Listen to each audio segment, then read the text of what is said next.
जाता है। ग्राला का आदमी को कार में देखता है, जिससे ग्राला परेशान हो जाती है क्योंकि ग्लोब उसके पास वापस नहीं आता। इसलिए वह तुरंत अपनी मशीनों को ठीक करने के लिए कहती है। इधर ट्रेड के जम जाने से बो ज्यादा अधिक जानकारी नहीं दे पाता।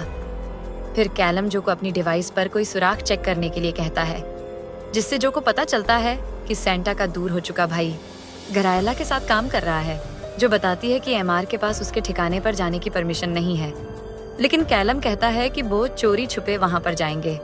फिर वे दोनों खिलौने की दुकान पर आकर कुछ खिलौने लेने के लिए आते हैं। तभी जैक को ओलिविया का फोन आता है, जो उसे डायलन के कंसर्ट में जाने के लिए डांटते हैं। फिर कैलम एक खिलौना कार को बड़ा करता है और उसमें दोनों बैठकर जाने लगते हैं। रास्ते में जैक कैलम से डायलन के बारे में बात करता है, क्योंकि वह मानता है कि बो कभी भी डायलन के लिए एक अच्छा पिता नहीं बन पाया है।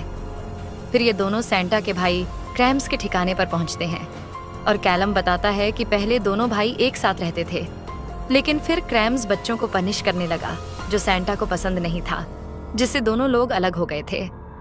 फिर कैलम जैक को चेतावनी देता है कि तुम किसी को अपने बारे में पता नहीं चलने देना और ना ही किसी चीज को छूना, नहीं तो कुछ भी हो सकता है। फिर ये दोनों अंदर जाते हैं और पहरा दे रहे जानवरों को डिस्ट्रैक्ट करने के लिए कैलम एक मुर्गी को बनाता है और जानवरों की तरफ फेंक देता है।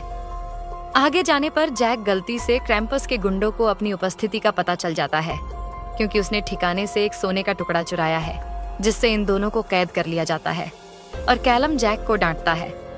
फिर इन दोनों को क्रैम्पस से मिलने के लिए लाया जाता है, जहां पर क्रैम्पस चलब खेल रहा होता है, जिसमें दो लोग एक दूसरे को जोर से थप्पड़ मारते हैं। फिर कैलम क्रैम्पस को अपनी स्थिति समझने और बताने की कोशिश करता है कि उसके भाई को उसकी जरूरत है, क्योंकि सेंटा को एक राक्षसी ने किडनैप कर लिया है और वह राक्षसी पहले यहीं पर रहती थी। लेकिन क्रैम्पस इस चीज की परवाह नहीं करता, जिससे कैलम क्रैम्पस के ऊपर नाराज हो जाता है और वह राक्षसी ग्राला के यहाँ पर रहने की वजह पूछता है, जिससे क्रैम्पस कैलम को कैदी बनाए रखने की योजना बनाता है और जैक को यहाँ से जाने के लिए कहता है।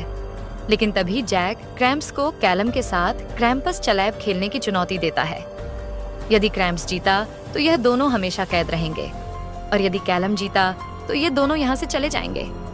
कैलम लगातार क्रैम्पस के अंदर अच्छी भावना को जगाने की कोशिश करता रहता है, लेकिन क्रैम्पस उसे इतनी जोर से थप्पड़ मारता है कि वह उड़ जाता है।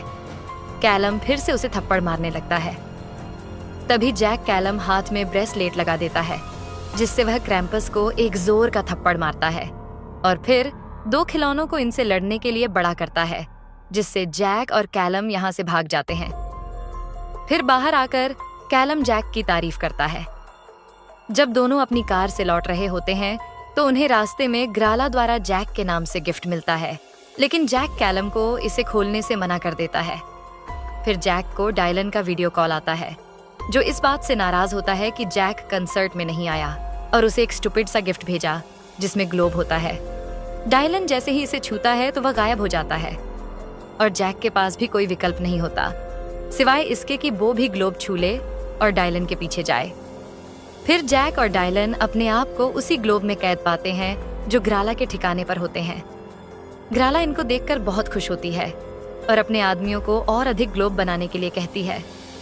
इधर कैलम जलो से संपर्क करता है और उसे जैक और उसके बेटे के गायब होने के बारे में बताता है, जो उन्हें पहले ही जैक पर एक ट्रैकर लगा दिया था। इसलिए कैलम को पता चलता है कि जैक और डायलन नॉर्थ पोल पर है, जिसका मतलब है कि ग्राला सेंटा को वहां से कभी नहीं ले गई। इसके अलावा उन्हें यह भी पता चलता है कि रायला के गुंडे, जो अपना रूप बदल सकते हैं, उन्होंने नॉर्थ पोल पर कब्जा कर लिया है और खुद को मिसेस क्लॉज और अन्य गार्डों के रूप में छुपा रहे हैं। फिर कैलम और जो जैक और डायलन का पता लगाते हैं, तभी इन्हें अपना एक गार्ड मिलता है, जो क्राइला का आदमी अपना भेष बदले हुए हैं, जिससे कैलम उसे मार देता है। इधर ग्राला के चले जाने के बाद जैक डायलन से एक बुरे पिता होने के लिए माफी मांगता है। डायलन जैक को माफ कर देता है और जैक की अपनी शरारती आदतों में सुधार करने की क्षमता से दोनों लोग ग्लोब से बाहर निकल आते हैं। तब तक यहाँ पर कैलम और जो भी आ जाते हैं। जैक उन्हें बताता है कि करायला योजना बना रही है कि वह सेंटा का उपयोग करके उसकी स्लिक चलाए, ताकि वह पूरी दुनिया में ग्लोब भेज सके और सभी को उनमें कैद कर सके जिन्हें वह शरारती मानती है। फिर ये लोग मिसेस क्लॉस गार्सिया और अन्य लोगों को आजाद करके गैला को पकड़ने के लिए जाते हैं। इधर ग्राला नॉर्थ पोल से बाहर निकलने की तैयारी करती है, लेकिन तब तक कैलम और जैक उसकी स्लीक तक पहुंच जाते हैं। वे रैम के पार तक लड़ते हुए जाते हैं और जैक स्लीक से रेंडियर को अलग करने में सफल हो जाता है, जिससे स्लीक उड़ना बंद कर देती है और इससे क्राइला किनारे से नीचे गिर जाती है। फिर कैलम सैंटा को जगाने की कोशिश करता है और तभी गरायला अपने असली रूप में वापस आ जाती है, जो एक विशाल और भयानक है। वो इन पर हमला करने के लिए तैयार होती है। तभी क्रैम्पस उनकी मदद के लिए आता है और फिर क्रैम्पस और कैलम उससे लड़ाई करते हैं। तब तक सैंटा होश में आ जाता है और अपने रेनेडियर को ग्रायलायरा पर हमला करने के लिए बुलाता है। फिर वो इसे हवा में मारते हैं, जिससे वो ग्लोबल के ढेर में गिर जाती है। फिर वो उनमें से एक ग्लोब में कैद हो जाती है। फिर सेंटा क्रेम्स को मदद अपने भाई को मदद करने के लिए धन्यवाद देता है और क्रेम्स यहाँ से चला जाता है। फिर सेंटा को अपना काम करने के लिए सभी लोग जुट जाते हैं। फिर जैक और डायलन उनकी स्लिंग में बैठकर पूरी दुनिया में घूमते हैं और देखते हैं कि सेंटा कैसे बच्चों को उपहार देता है और हर जगह खुशी फैलाता है। कैलम देखता है कि जैक और डायलन एक दूसरे को पसंद करने लगे हैं, यहाँ तक कि वह जैक के भीतर के बच्चे को एक पल के लिए देखता है। ये सब देखकर सेंटा को समझ में आता है कि कैलम ने अपनी रिटायरमेंट का विचार बदल लिया है। इसके बाद सेंटा उन्हें घर ले जाने के लिए उड़ान भरता है। दोस्तों, कहानी अच्छी लगे तो सब्सक्राइब और वीडियो को लाइक जरूर कर देना।